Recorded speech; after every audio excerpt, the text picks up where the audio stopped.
الحمد لله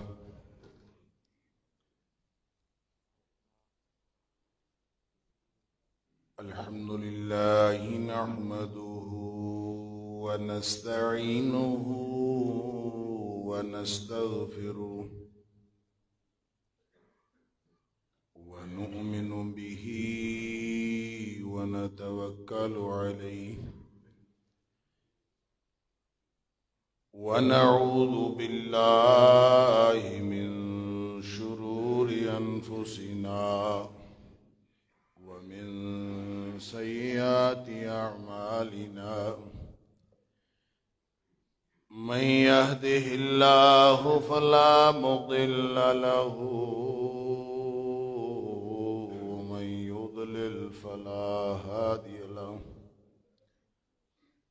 وأشهد أن لا إله إلا الله وحده لا شريك له وأشهد أن محمدًا عبده ورسوله صلى الله عليه وسلم أرسله بالحق بشيرا ونذيرا بين يدي الساعة فمن يطع الله ورسوله فقد رشد واهتدى ومن يعص الله ورسوله فقد ضل وغوى فإنه لا يضر إلا نفسه ولا يضر الله شيئا نسأل الله ربنا أن يجعلنا ممن يطيعه ويطيع رسوله ويتبع رضوانه ويجتنب سخطه فإنما نحن به وله أما بعد فإن خير الحديث كتاب الله وخير الهدي هدي محمد صلى الله عليه وآله وسلم وشر الأمور محدثاتها وكل محدثة بدعة وكل بدعة ضلالة وكل ضلالة في النار فأعوذ بالله السميع العليم من الشيطان الرجيم من همزه ونفخه ونفثه بسم الله الرحمن الرحيم والسماء بنيناها بأيد وإنا لموسعون والأرض فرشناها فنعم الماهدون ومن كل شيء خلقنا زوجين لعلكم تذكرون ففروا إلى الله إني لكم منه نذير مبين ولا تجعلوا مع الله إلها آخر إني لكم منه نذير مبين اور آسمان کو ہم نے بنایا اپنے ہاتھ سے اور اس کی ہم وسعت کرنے والے ہیں اور زمین کو ہم نے بچھایا اور بہترین بچھانے والے ہیں اور ہر چیز کا ہم نے جوڑا جوڑا بنایا تاکہ تم نصیحت حاصل کرو، بس تم سب دوڑ لگاؤ، بھاگ جاؤ اللہ کی طرف۔ انی لکم منہ نذیر مبین، میں تمہارے لیے واضح طور پر ڈرانے والا ہوں، اور اللہ کے ساتھ کسی بھی دوسرے کو الہ نہ بنانا، میں تمہیں واضح طور پر ڈرانے والا ہوں۔ اللہ کریم نے نبی اکرم صلی اللہ علیہ وسلم کو بشیر اور نذیر بنا کر بھیجا۔ اس پر کافی گفتگو گزشتہ جمعے میں بھی ہو چکی، اور فرار کے اوپر، دوڑ لگانے کے اوپر، اور فرار ہوتا کیا ہے، اس کی حیثیت اور نوعیت کیا ہے، اس کے اوپر بھی گفتگو ہو چکی۔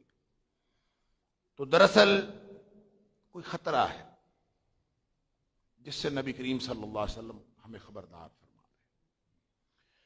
کوئی خطرہ ہے جس خطرے سے خبردار کرنے کے لیے اللہ نے نبی اکرم صلی اللہ علیہ وسلم کو مبعوث فرمایا ہے۔ انی لکم منہ نذیر مبین، میں اللہ کی طرف سے واضح طور پر تمہیں ڈرانے والا۔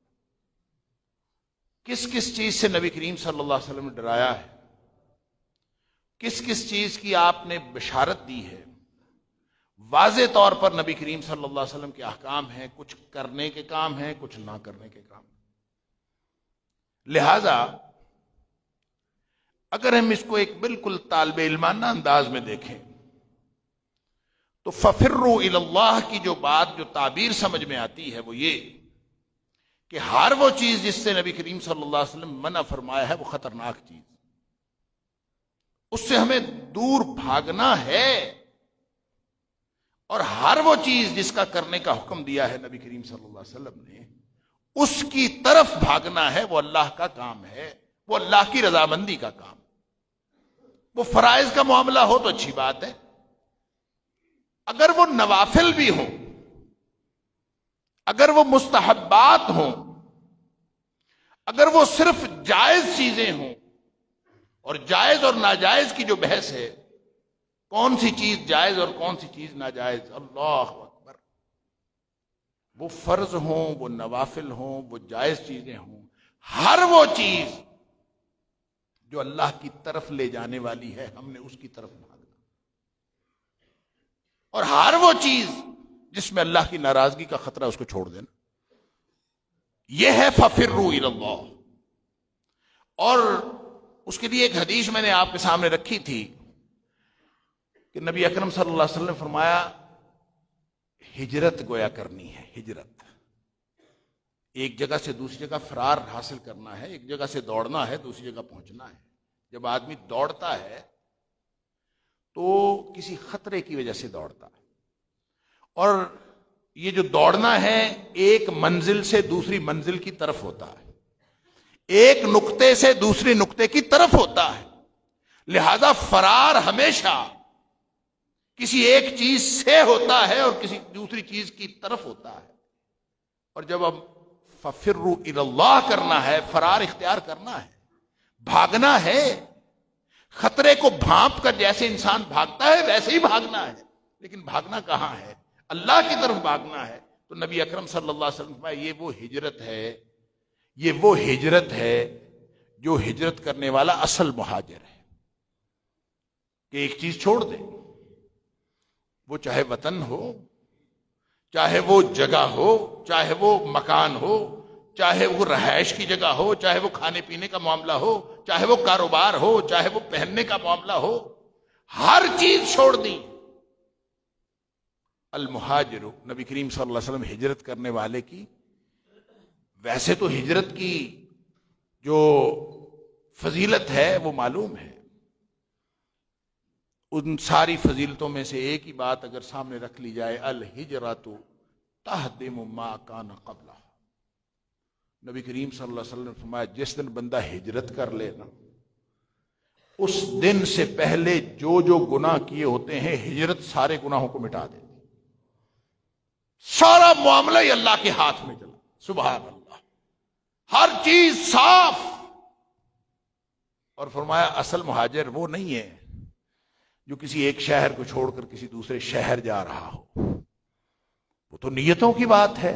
ہو سکتا ہے کوئی شخص ایک شہر سے دوسرے شہر بھی گیا ہو لیکن اس کی نیت ففروا الی اللہ والی نہ ہو. یہ بالکل ممکن ہے. وہ تو کسی اور مقصد کے لیے گیا. ففروا الی اللہ نہیں کیا اس نے. ہم ہجرت کرتے ہیں اپنے اپنے مقاصد کے لیے کرتے. وہ جو حدیث سب لوگوں کو یاد ہے, اللہ کا شکر ہے تقریباً ہر مسلمان کو یاد ہے کہ انما الاعمال بالنیات, کہ عملوں کا دار و مدار نیتوں کے اوپر ہے. یہ حدیث یہ ایک ٹکڑا ہے اس کا, مکمل حدیث یہ نہیں. مکمل حدیث نبی کریم صلی اللہ علیہ وسلم نے فرمائی ہی ہجرت کے موقع پر تھی.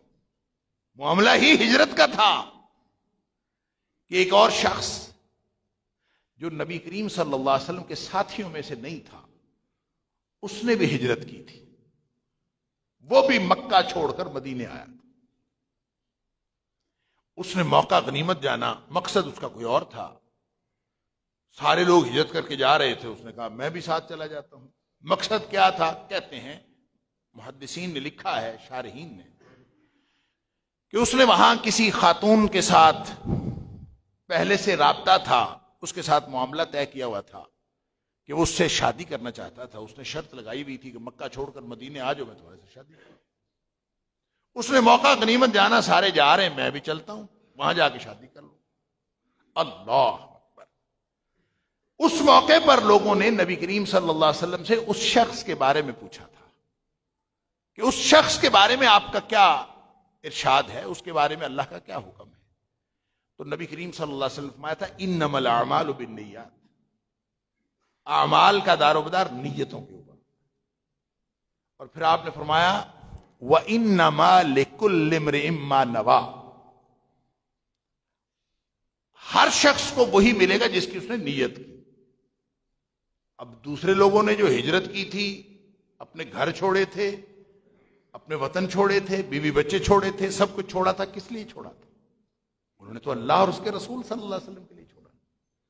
اب یہ کیسے ممکن ہے کہ ایک شخص جو کسی عورت سے شادی کرنے کے لیے ہجرت کر رہا ہے اور ایک شخص اللہ اور اس کے رسول صلی اللہ علیہ وسلم کے لیے ہجرت کر رہا ہے, دونوں برابر ہوں؟ یہ کیسے ممکن ہے؟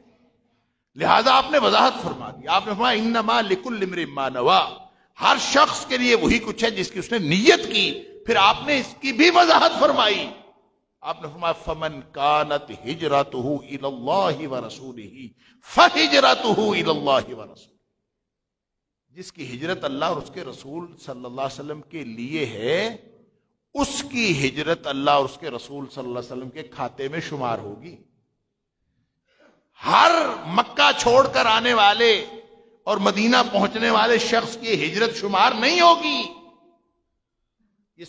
صرف اس کی ہوگی فمن کانت ہجرتہ الی اللہ ورسولہ. اب ہم بہت سارے لوگ چائے نہیں پیتے, بہت سارے لوگ جو ہیں سبزی نہیں کھاتے, بہت سارے لوگ دال نہیں کھاتے, بہت سارے لوگ جو ہیں وہ خاص قسم کے گھروں میں نہیں رہتے, بہت سارے, یہ مزاج کا معاملہ ہے, ہر شخص کا اپنا مزاج. اور بہت سارے گناہ کے کام ہیں جو انسان ترک کر دیتا ہے اپنے مزاج کی وجہ سے, اور وہ گویا فرار اختیار کیے ہوئے ہوتا ہے, لیکن اس کی وجہ اللہ اور اس کے رسول صلی اللہ علیہ وسلم کا حکم نہیں ہوتا.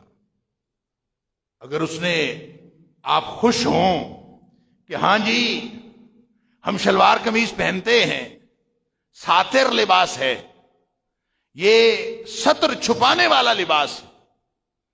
دیکھیں دنیا میں لباس ہر طرح کا, مختلف طرح کے, ہر علاقے کا اپنا لباس ہے, اور ہر علاقے کا لباس ساتر نہیں ہے. ہر علاقے کے ستر چھپانے کے طریقے بھی مختلف ہیں, اور ستر کے معاملات بھی مختلف ہیں, اور ہر علاقے کے لوگ اپنے اپنے طور پر, ایک اللہ تعالیٰ نے انسانوں کو, ایک تو وہ وزڈم ہے جو اللہ نے آسمانوں سے نازل فرمائی نبیوں کے ذریعے سے, ایک وہ وزڈم ہے جو اللہ تعالیٰ نے ہر انسان کو دی. تو ستر چھپانا یہ انسان کی فطرت میں ہے، لیکن وہ کس قدر چھپاتا ہے؟ ہر علاقے کے لوگوں کی اپنی اپنی فطرت ہے، اپنا اپنا طریقہ ہے۔ اب ظاہر ہے جو پاکستان میں رہے گا وہ شلوار قمیض پہنے گا، عام طور پر یہی لباس یہاں کے لوگوں کا ہے۔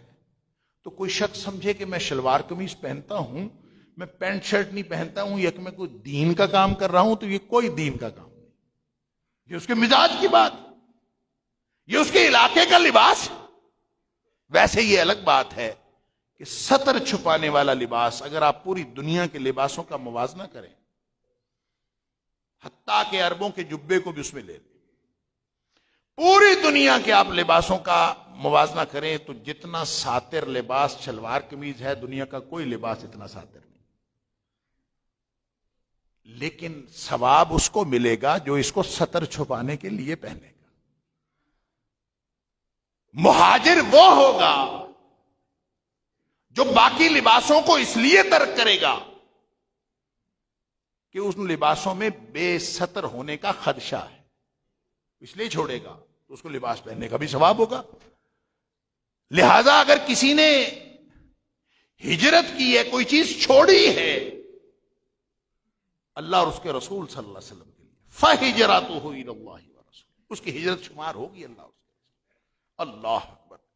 وَمَنْ كَانَتْ هِجْرَتُهُ لِدُنْيَا يُصِيبُهَا، اور جس کی ہجرت ہے لیکن وہ تو دنیا کمانے کے لیے آیا ہے، کاروبار کرنے کے لیے، اس نے سوچا جا تو رہا ہوں تو چلے ساتھ جو ہے وہ کوئی چیز، ادھر سے مال ادھر، ادھر کا مال ادھر، دنیا مجھے مل جائے گی، حالات میرے اچھے ہو جائیں گے، دنیا کی یعنی کاروبار کے لیے گیا، نوکری کے لیے گیا، دنیا حاصل کرنے کے لیے گیا، دنیا کی کوئی چیز حاصل کرنے کے لیے گیا، چاہے وہ جائز ہو، ناجائز کی بات نہیں ہو رہی، چاہے وہ جائز ہے، جائز کاروبار کرنے کے لیے گیا،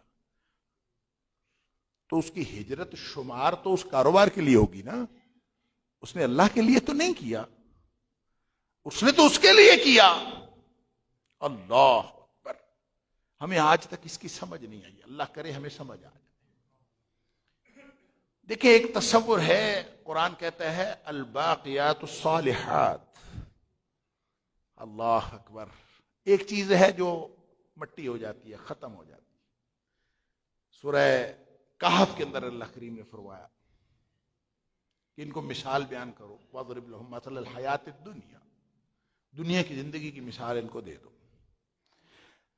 جس طرح آسمان سے ہم بارش برساتے ہیں، فاختلط به نبات الارض، ایک دفعہ تو اس سے زمین میں خوب کھیتی اگتی ہے، خوب باغات اگتے ہیں، یوں جناب طرح طرح کی چیزیں، ایک پورا ایک باغ لگ جاتا ہے کہ جنگل اگاتا ہے۔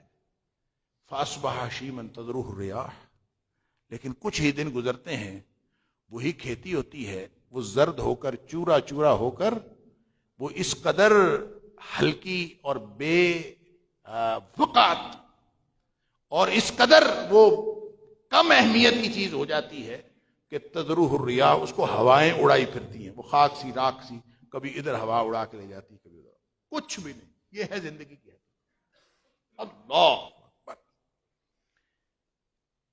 لہذا یہ فرمانے کے بعد فرمایا المال والبنون زینۃ الحیات الدنیا والباقیات الصالحات عند ربک خیر،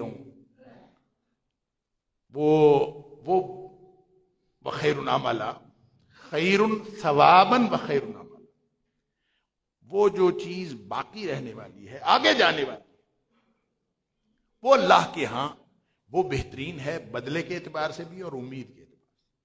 ہم نے امیدیں لگائی ہوتی ہیں، ہم ساری نیکیاں کسی نہ کسی امید پہ کر رہے ہوتے ہیں، ہم کاروبار بھی کر رہے ہوتے ہیں، ہم نمازیں بھی پڑھ رہے ہوتے ہیں، ہم سارے کے سارے نیک کام کر رہے ہوتے ہیں، ہم ذکر اذکار بھی کر رہے ہوتے ہیں، لیکن اس سے لینا کیا ہے؟ سوال یہ ہے، وہ جو کچھ کر رہے ہیں اس سے کیا لینا ہے؟ اللہ اکبر۔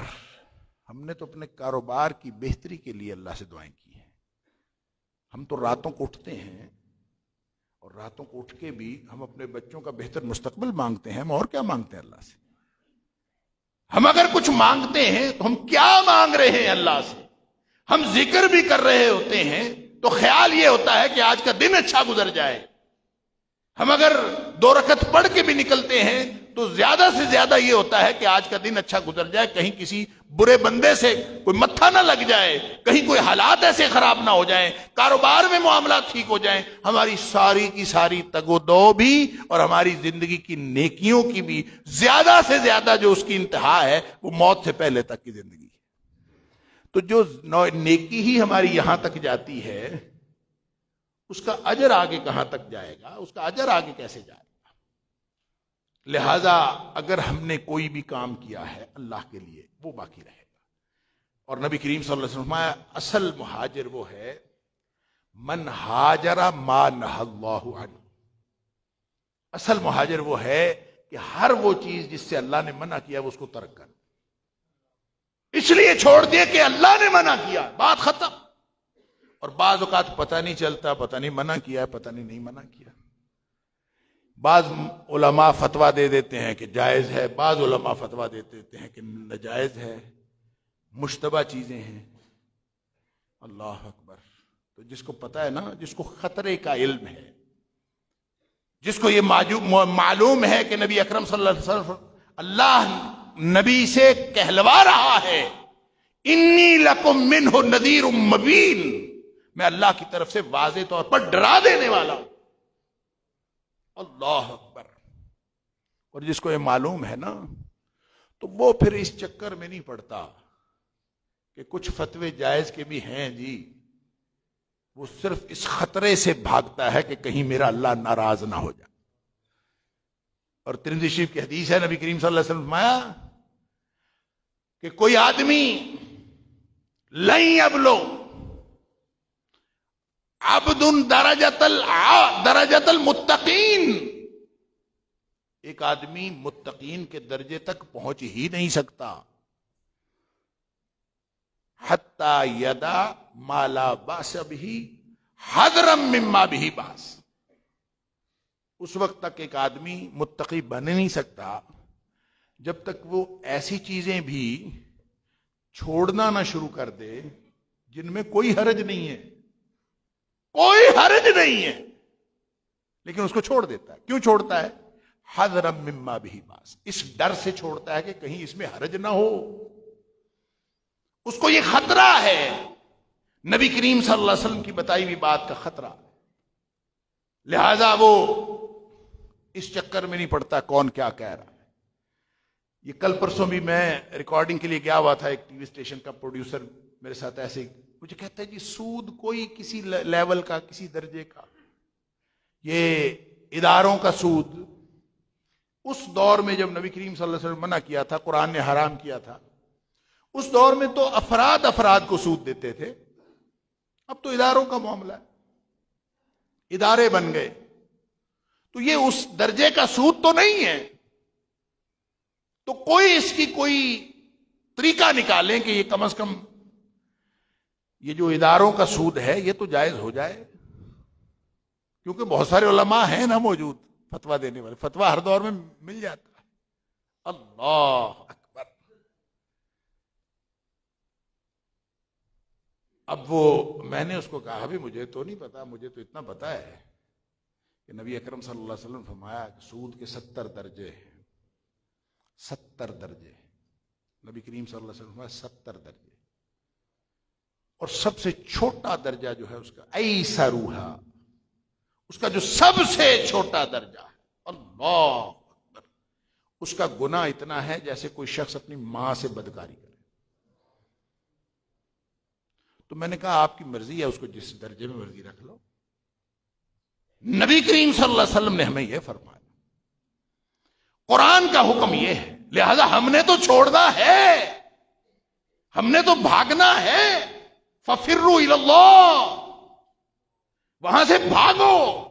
خطرناک بات ہے, اور خطرناک معاملہ کیا ہے کہ تباہی ہے, بربادی ہے. اور میں نے حدیث پچھلے جمعے آپ کے سامنے رکھی تھی بخاری شریف کی, کہ نبی کریم صلی اللہ علیہ وسلم نے فرمایا کہ میں جو لے کے آیا ہوں نا, اور میں اس کی جو مثال ہے, نبی کریم صلی اللہ علیہ وسلم نے اپنے آپ کو مثال میں فرمایا میری مثال اس شخص کی ہے جس نے بستی والوں سے چیخ چیخ کے کہا کہ انی انا النذیر العریان،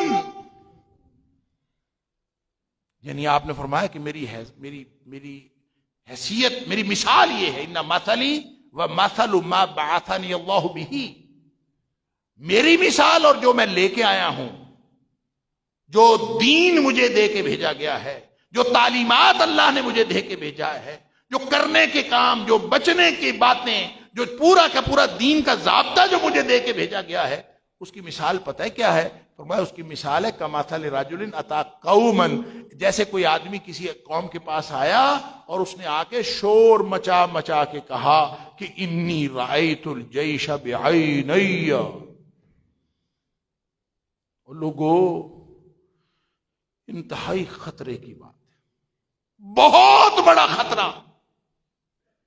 خطرہ اتنا ہے کہ میں نے جو لشکر تم لوگوں پر حملہ آور ہونے والا ہے نا، میں نے اپنی آنکھوں سے دیکھا، انی رأیت الجیش بعینی، میں اپنی آنکھوں سے دیکھ کر آیا، اور لشکر تم پر حملہ آور ہونے والا ہے، تم تباہ و برباد ہونے والے ہو، انتہائی خطرناک معاملہ ہے، لہذا اس خطرے سے بچنا ہے تو یہاں سے نکلنا پڑے گا۔ اور ساتھ اس شخص نے یہ بھی کہا، اب نبی کریم صلی اللہ علیہ وسلم اپنی مثال دے رہے، میری مثال، ان مثلی و مثل ما بعثنی اللہ بہ، میری مثال اور اس چیز کی مثال جو میں لے کے آیا ہوں، جس کے ساتھ اللہ نے مجھے بھیجا ہے، مبعوث کیا ہے، اس کی مثال ایسی ہے کہ جیسے کسی شخص نے آ کے شور مچایا کسی قوم کے پاس، لوگو انی رأیت الجیش بعینی، میں اپنی آنکھوں سے دیکھ کر آیا، اور وہ اس لشکر کے بارے میں کہا کہ فَإِنِّي أَنَا النَّذِيرُ الْعُرْيَانُ، میں واضح طور پر تمہیں ڈرا دینے والا ہوں، بالکل وہی بات ہے جو اللہ نے قرآن میں کہی، انی لکم منہ نذیر مبین، میں اللہ کی طرف سے واضح طور پر ڈرا دینے والا ہوں۔ اور انی انا النذیر العریان، عریان کا مطلب پتہ ہے کیا ہوتا ہے؟ عریان اردو میں بھی استعمال ہوتا ہے، عریان کا کیا مطلب ہے؟ جس نے کوئی لباس نہ پہنا ہو وہ عریان ہوتا ہے۔ تو نبی کریم صلی اللہ علیہ وسلم فرماتے ہیں انی انا النذیر العریان، میں ایسا ڈرانے والا ہوں کہ جس چیز سے ڈرا رہا ہوں اس کے اور جو میں خبر دے رہا ہوں اس کے درمیان کوئی پردہ نہیں ہے، واضح طور پر چٹا ننگا میں تمہیں ڈرانے والا ہوں۔ فن نجا، شور مچایا، دہائی دی، لوگوں نکل پڑو، لوگوں بچ جاؤ، لوگوں یہ جہنم کو لے جانے والی چیزیں ہیں، لوگوں یہ حرام باتیں ہیں، لیکن لوگوں یہ معاملات غلط ہیں، یہ طرز زندگی غلط ہے، یہ ہمارا گھروں کا ماحول غلط ہے، پورا شور مچایا۔ اللہ اکبر۔ نبی کریم صلی اللہ علیہ وسلم فرماتے ہیں کہ فَأَطَاعَهُ طَائِفَةٌ، ایک گروہ نے بات مان لی، اس نے کہا بھی خطرہ ہے، اور ایک بندہ دہائی دے کے کہہ رہا ہے، شور مچا رہا ہے اور کہتا ہے میں اپنی آنکھوں سے دیکھ، تو ہم نکل پڑے پھر۔ تو انہوں نے پھر بات سنی، نبی کریم صلی اللہ علیہ وسلم فَأَدْلَجُوا، ایک گروہ نے بات سنی، اطاعت کی، مان لی، اور ماننے کے بعد کیا کیا؟ فَأَدْلَجُوا، رات کو سامان باندھنا شروع کر دیا، فَانْطَلَقُوا عَلَى مَهْلِهِمْ، اور صبح نکل گئے کہ خطرہ ہے تو یہاں سے نکل جائے، یہ ہے ہجرت، یہ ہے چھوڑنا، یہ ہے فَفِرُّوا إِلَى اللَّهِ۔ نبی کریم صلی اللہ علیہ وسلم نے بتایا اور اٹھ کے نکل پڑے، سوچا نہیں، دیکھا نہیں کیا ہے کیا نہیں، اس کا فائدہ ہے نقصان ہے، ایمان تو نام ہی اس کا ہے، ایمان نام ہی اس کا ہے، اللہ کہ جو نبی کریم صلی اللہ علیہ وسلم نے فرمایا اسی میں فائدہ ہے۔ اگر جو بات نبی کریم صلی اللہ علیہ وسلم نے فرمائی ظاہری طور پر گراؤنڈ ریئلٹیز، آپ کے سائرن، آپ کے جو خطرات سے خبردار کرنے والے جتنے ادارے ہیں وہ کچھ اور کہہ رہے ہوں، نبی کریم صلی اللہ علیہ وسلم کچھ اور کہہ رہے ہیں. تو ایمان کا تقاضا یہ ہے کہ ساری دنیا کی انفارمیشن ایک طرف، نبی کریم صلی اللہ علیہ وسلم کی دی ہوئی انفارمیشن ایک طرف، وہ ماننی ہے. بس یہ ایمان کا تقاضا ہے. فرمایا نکل پڑے اور نکل گئے، فانجو، اور وہ یوں نجات پا گئے، کامیاب ہو گئے، خطرے سے بچ گئے. یہ مثال دے کے نبی کریم صلی اللہ علیہ وسلم سمجھا رہے. پھر آپ نے فرمایا جو دوسرا گروہ تھا فکذبہ، انہوں نے نافرمانی کی، انہوں نے جھٹلایا. ایک گروہ وہیں پڑا رہا اور انہوں نے وہیں پہ اپنے جو مکان تھا، فَأَصْبَحَهُمْ عَلَى مَكَانِهِمْ، انہوں نے صبح تک اپنے مکانوں میں پڑے رہے. انہوں نے کہا چھوڑو جی بس ٹھیک ہے، صبح دیکھیں گے کیا ہوتا ہے، ابھی کیا مسئلہ ہے، صبح دیکھیں. ہم میں سے اکثریت کا معاملہ اللہ تعالیٰ معاف فرمائے یہی ہے. ہم کہتے ہیں ٹھیک ہے بات تو ایسی، حتیٰ کہ عشاء کی نماز نہ پڑھی ہو نا تو آج کل یعنی کسی وجہ سے رہ جائے تو کتنے ہی لوگ ہیں اچھے بھلے نمازی، وہ بستر میں گھس گئے تو اب نماز پڑھنے کو دل نہیں چاہ رہا، اور کوئی نہیں صبح پڑھ لیں، خیر ہے صبح پڑھ. یہ نمازیوں کا حال بتا رہا. خیر ہے، میں سمجھتا ہوں کہ جو بندہ رات کو نماز پڑھے بغیر، توبہ کیے بغیر سو جاتا ہے، اس سے بڑا رزق زندگی میں اور کوئی ہو ہی نہیں سکتا. جو وہ رزق لے کے سوتا ہے، کیوں؟ اس لیے کہ وہ سو نہیں رہا، اصل میں مر رہا ہے. سو کہاں رہا ہے؟ اللہم بسمک اموت واحیا، اللہ تیرے نام سے میں مر رہا ہوں، جب تو چاہے گا میں زندہ ہو جاؤں گا. اللہ اکبر، اللہ اکبر. بسمک ربی وضعت جنبی وبک ارفعہ ان امسکت نفسی فرحمہا وان ارسلتہا فاحفظھا بما تحفظ بہ عبادک الصالحین. اللہ تیرے نام پر ہی میں نے رکھ تو دیا ہے اپنا کلہ، سو تو گیا ہوں، مر تو رہا ہوں. اب دو باتیں ہو سکتی. ایک امکان یہ ہے کہ اب میں یہ جو لیٹا ہوں دوبارہ مجھے اٹھنا نصیب نہ ہو، یہ ایک امکان یہ ہے. دوسرا امکان یہ ہے کہ تو پھر رحمت کر دے جیسے تو باقی رحمتیں ہمیشہ کرتا ہے، تو میری دوبارہ زندگی پھر شروع ہو جائے. یہ دونوں امکان موجود ہیں. اللہ اگر تو یہ امکان ہو کہ اب میں مرا ہوں اور دوبارہ کوئی نہیں اٹھنا، اللہ اکبر، یا اللہ اگر یہ ہو، اگر یہ جو امکان ہو تو پھر میرے اوپر رحم کرنا. سوتے ہوئے اللہ سے بات کر لی، فرحمہا، اللہ اگر دوبارہ نہیں اٹھنا تو پھر اس پر رحم کرنا. اور اگر دوبارہ اٹھنا ہے، اگر صبح تو دوبارہ اٹھا دے تو یہ اللہ کی مہربانی ہے، وہ چاہے تو اٹھائے چاہے تو نہ اٹھائے. کتنے لوگ راتوں کو سوتے ہیں نہیں اٹھتے صبح.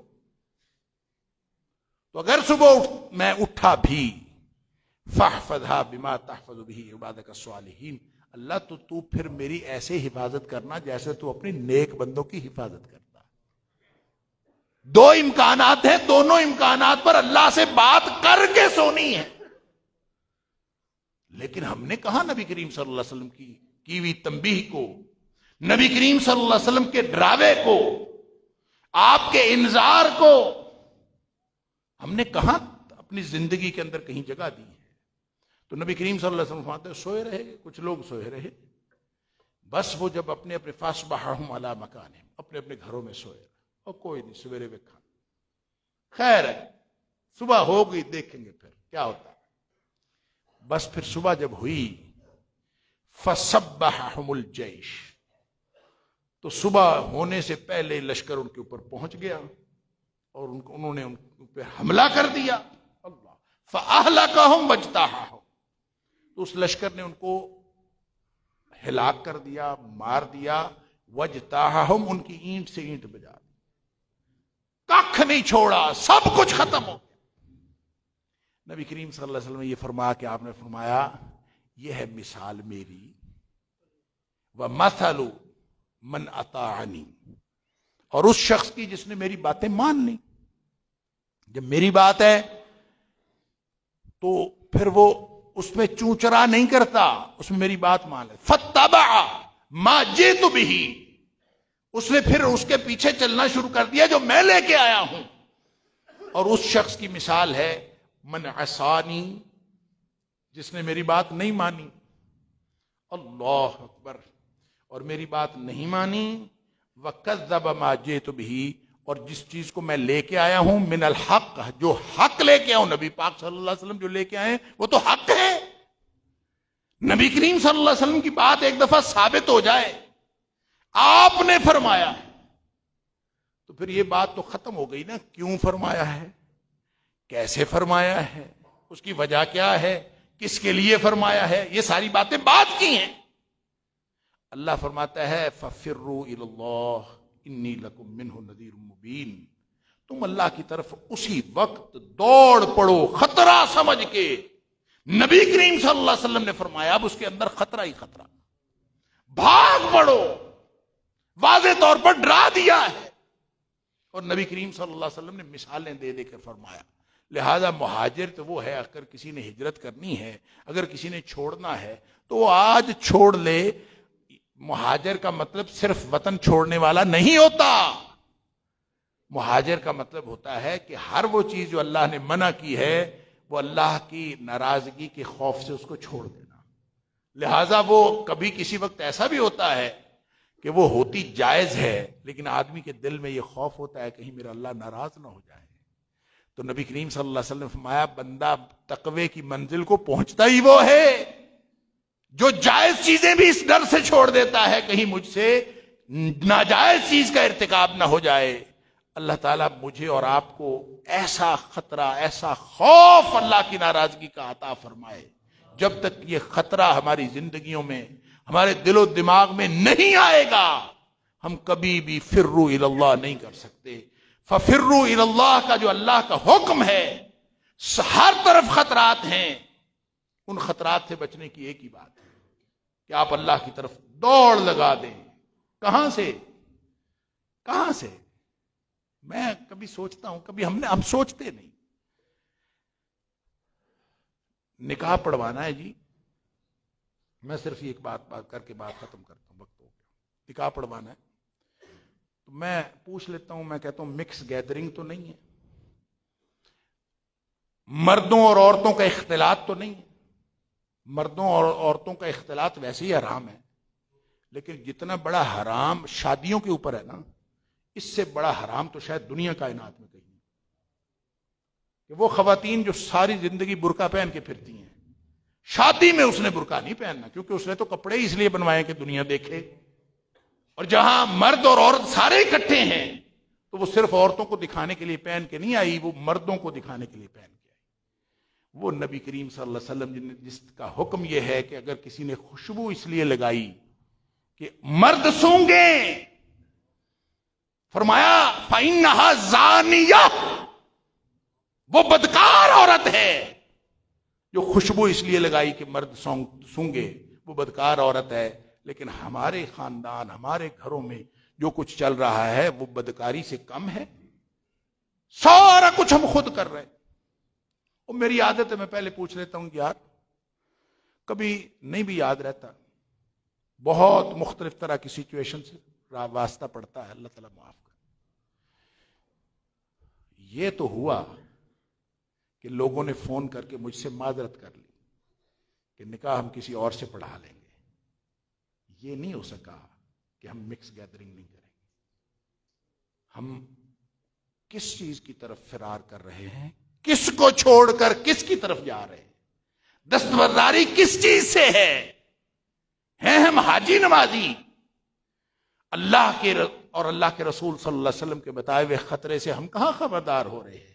ہم تو دین سے دستبردار ہو رہے ہیں. اللہ تعالیٰ مجھے اور آپ کو دین پر چلنے، دین کی سمجھ عطا فرمائے اور دین پر چلنے کی توفیق عطا فرمائے. وآخر دعوانا الحمدللہ.